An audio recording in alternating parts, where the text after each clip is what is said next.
What are you saving for? I am going to ask you again. Give yourself an honest answer. What are you saving for? If the answer that came to your mind was retirement, or the future, or just to be safe, or because I should, you have just experienced what I experienced sitting across from a client in my office last year. She asked me the same question, and I realized in real time that I had been saving for almost a decade without ever once stopping to ask myself a specific question. That moment is the reason I sat at my kitchen table a few weeks later and opened the spreadsheet I had been avoiding for almost a year. The client's question is what forced me to look. Not a financial event. A conversation. I am a chartered accountant. I have asked that exact question of clients hundreds of times. I had never asked it of myself. And the moment I tried to answer it honestly, I understood why this is the question almost nobody in finance actually wants you to ask out loud. This video is about that question, and what happens when you finally answer it for yourself. My name is Goodnews, and I spend way too much time analyzing financial data, studying money, investing, side hustles, and the habits that help ordinary people build extraordinary financial lives.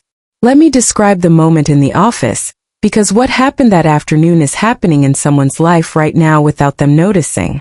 The client was kind, well-prepared, and clearly someone who took her finances seriously.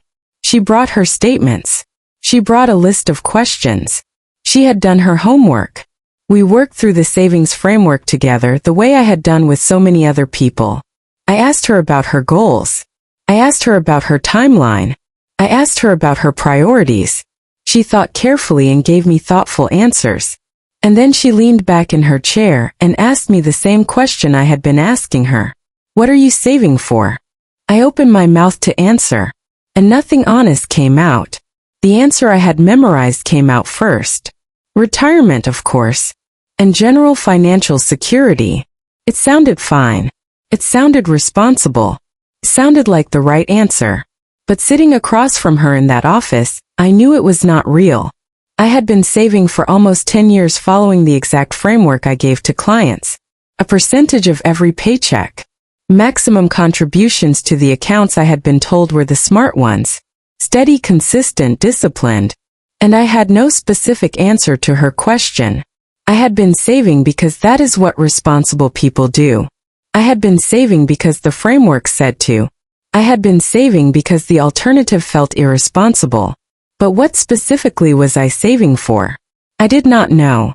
Not in a way I could say out loud and feel the answer land in my body. If you have been saving consistently for years and you have never stopped to ask yourself this question honestly, you may be exactly where I was that afternoon.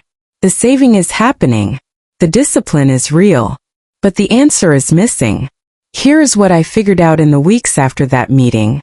Most of us were taught the discipline of saving without ever being taught the purpose of saving. The advice we received from books, parents, schools, and finance content was always about the verb. Save more. Save earlier.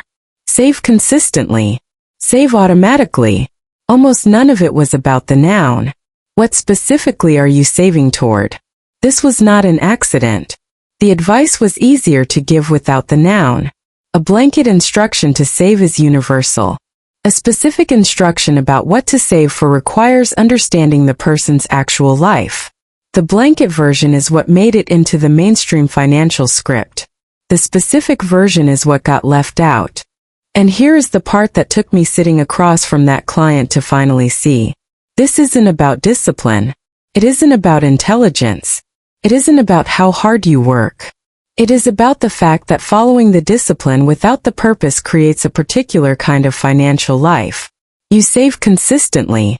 The numbers grow. By every visible measure, you are doing it right. But the savings sit there without a job, without a destination, without an answer to the simplest question anyone could ask you about them. I call this mechanical saving.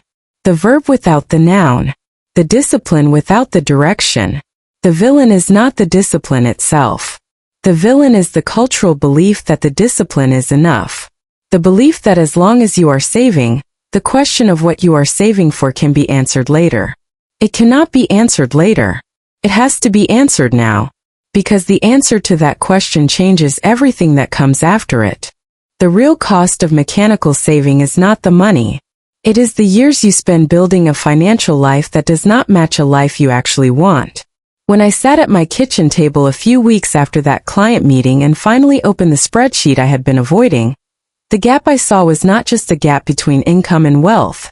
It was a gap between the financial decisions I had been making and the life those decisions should have been building toward. I had been saving for a future I had never described to myself. I had been investing in accounts that were designed for a version of my life I had never confirmed I wanted. I had been making consistent financial choices for almost 10 years that were optimized for a destination I had never chosen. That is the painful part. The discipline was real. The choices were responsible. The numbers were growing. But the destination was undefined, which meant the discipline was building toward a default, not a decision. A default future. Whatever future the standard financial framework produces when you follow it without ever stopping to ask what you actually want it to produce. For some people, that default future works out fine. For most of us, the default future is not the future we would have chosen if we had been asked. We were just never asked. So we built it anyway. What I learned in the months after that client meeting changed how I think about every saving decision I make now. The fix is not to stop saving. The fix is not to throw out the discipline. The fix is to put the question back into the saving.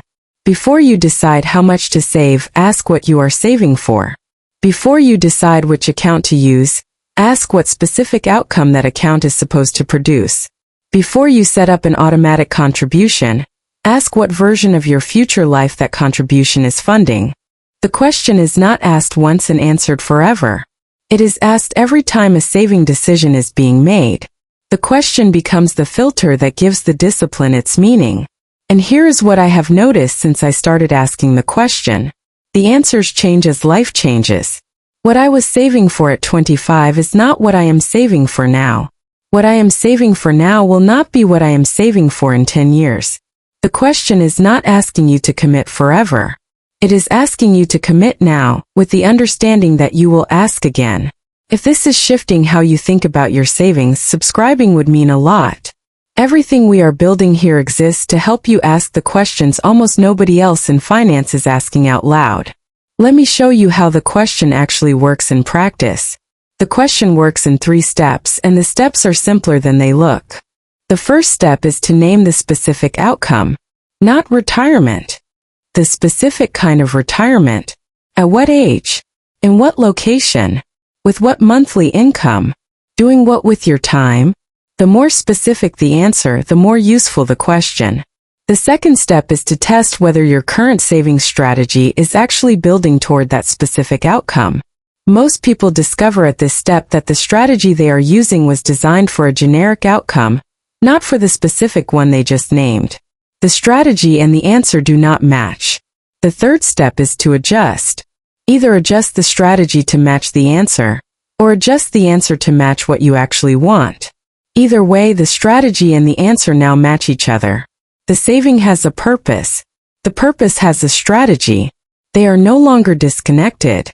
This is not complicated thinking. It is simple thinking that almost nobody does because the question is rarely asked. And when the question is finally asked, the answers come quickly. The hard part is asking. The asking is what most people never do. Here is the math that made this real for me. Think about 10 years of consistent saving as a single act with a destination. Most savings frameworks assume the destination is general financial security and optimize for the average version of that outcome. But general financial security looks completely different depending on which version of your life you are funding. If you are saving for early independence at 55, your money needs to be in vehicles that compound aggressively for the next 20 years before you touch it. The strategy is built around growth. If you are saving for a specific home purchase in 7 years, your money needs to be in vehicles that protect the principal and stay liquid when the moment arrives. The strategy is built around access. If you are saving for the freedom to leave a job that no longer fits, your money needs to be in vehicles that produce income you can rely on without selling assets. The strategy is built around cash flow. Same monthly contribution. Same discipline. 3 completely different strategies. 3 completely different financial lives at the end of the same 10 years. The default framework most of us were taught optimizes for none of these specifically. It optimizes for an average that does not exist for any one person, which means most of us are saving consistently into a strategy that was never built for the specific life we actually want. The question is not how much you save. The question is what the saving is supposed to become. And the answer changes the entire architecture of the money. Here is what I want you to do this week. First, sit somewhere quiet for 15 minutes with no phone and no distractions and answer the question out loud. What are you saving for? Say the answer out loud. Listen to whether it sounds real or whether it sounds memorized. Second, write down the specific outcome you actually want. Not retirement. The specific version of retirement that lives in your imagination. Or the specific house. Or the specific freedom from work. Or the specific safety net for a specific person. Name it specifically. Third, look at where your current savings are actually going. Compare the destinations to the specific outcome you wrote down. Notice where they match and where they do not. Fourth, make one small adjustment this month. Not a complete overhaul. Just one change that brings the strategy slightly closer to the answer. One adjustment is enough. Then ask the question again next month and adjust again if needed. These 4 steps are the work of putting the question back into the saving. Once the question is there, the saving stops being mechanical and starts being meaningful. I want to be honest with you about something before we close. The reason I am still thinking about that client meeting a year later is not because she asked me a hard question. She asked me a simple question. The reason it still sits with me is because for almost 10 years I had been the person in the room who was supposed to know the answer. I had asked it of others. I had built professional advice around it. I had positioned myself as someone who could help other people answer it. And I had never asked it of myself. That afternoon she gave me back the question I had been asking other people. And I realized in that moment that the most important financial work is not the work of saving more or investing better or earning higher. The most important financial work is the work of being honest with yourself about what you actually want your money to do. That work is not technical. It is personal. And no credential can do it for you. You are not just someone who saves consistently anymore. You are becoming someone who saves with a purpose you can name out loud. And that shift will change every saving decision you make from this moment forward. Welcome to Goodnews Invest, where money starts making sense. In the next video, I am going to walk you through what I actually answered when I finally sat with the question honestly. The specific things I named. The things I had to admit I did not want even though I had been saving as though I did. Subscribe so you do not miss it. And in the comments, answer the question out loud. What are you saving for? Not the memorized version. The real one. Even if the answer surprises you. Let's start asking better questions together.